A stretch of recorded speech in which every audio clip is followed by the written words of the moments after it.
Hello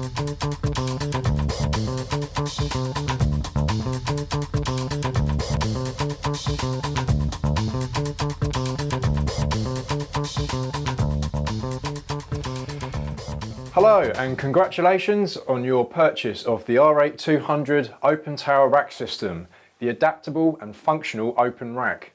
In this video I'm going to guide you through how to assemble the rack and get it ready for your install. Okay, so you've got your delivery, you've unpacked the goods, and it's time to check we've got all the correct components.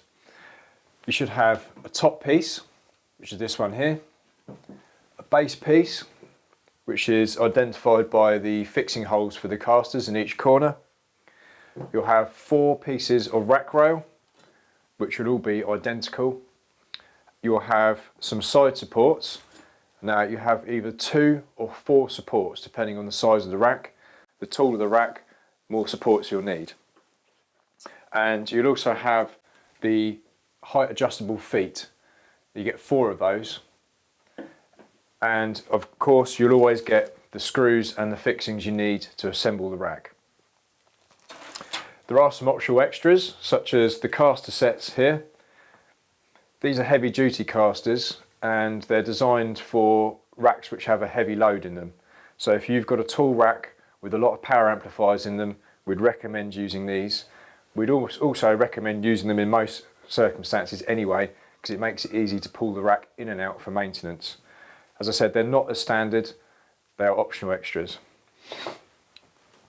Okay, so now I'm going to show you how to assemble the rack. Okay, so first we're going to fix some rack rail to the base section. When you receive the rack, you'll get some M5 screws and some M6 screws in your pack. The M5 screws are for the side, the M6 screws are for the front fixings. And to fit those, you'll need some tools.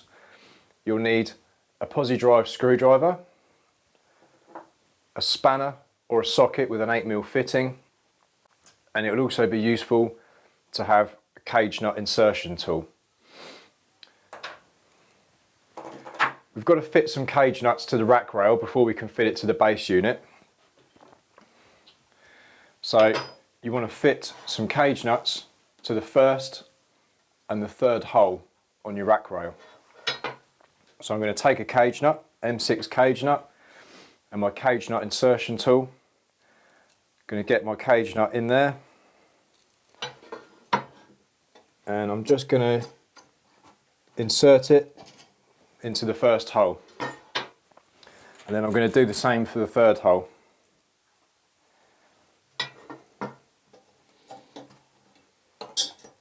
Okay, so that's ready. That's got cage nuts in the first and the third hole. I'm now going to take it and line it up at the front to match the fixing holes on the side of the base unit. I'm going to take my M5 screw, place one in the top hole and another in the bottom hole, and then I've got some M5 nylock nuts here which go onto the back of the screw, and because they're nylock you won't be able to tighten them by hand. You'll need to tighten them using the screwdriver and the 8mm socket.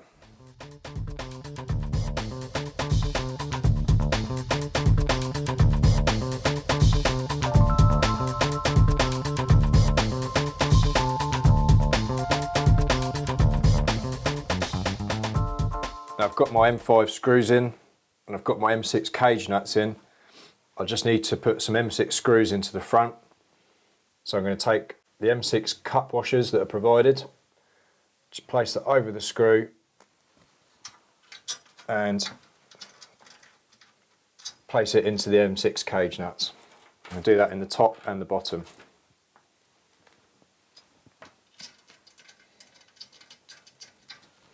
And then tighten up using the screwdriver.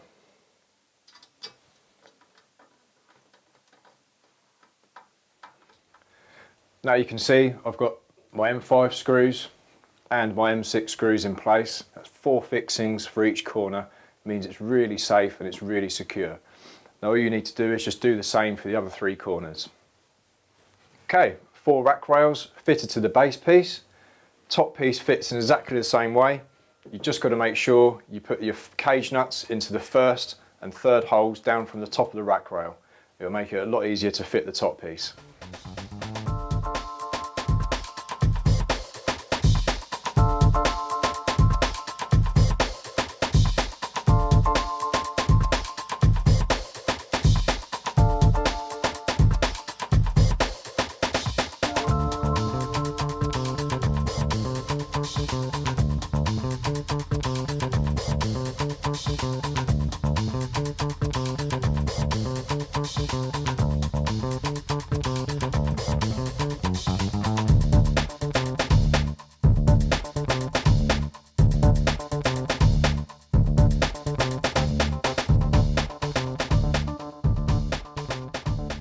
So top piece is now fitted, and now we've got all four corners fitted, top and bottom.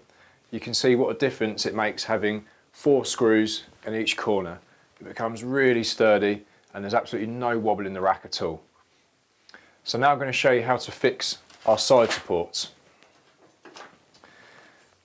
These side supports are not really essential if you're installing very light equipment into the rack.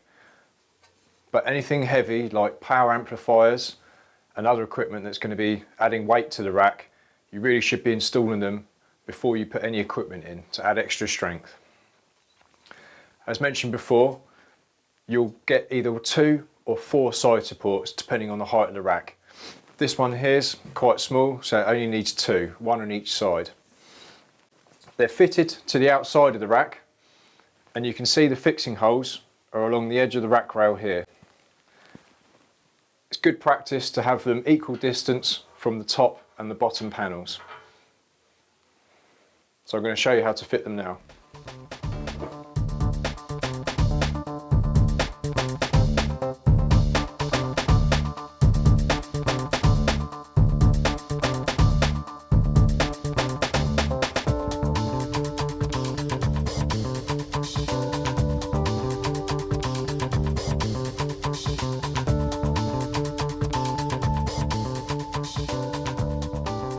Okay, side supports fitted, rack's nearly ready to go.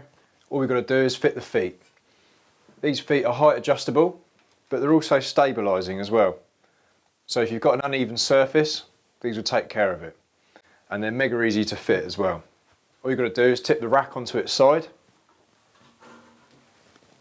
And you can see here, there's some threaded holes for casters as well as feet. These feet just screw straight in to the largest thread on the bottom of the rack. And it doesn't matter which corner you put which foot. And you just screw them in as far as you want them to go, and that gives you the height. If you want the rack lower, you screw them in further. If you want it higher, you take them out a bit. And then just repeat the process for the other 3 corners. If you're using the casters, these ones here, they're even easier to fit. You get a pack of screws and they just screw straight into the threaded holes at the bottom. No nuts needed.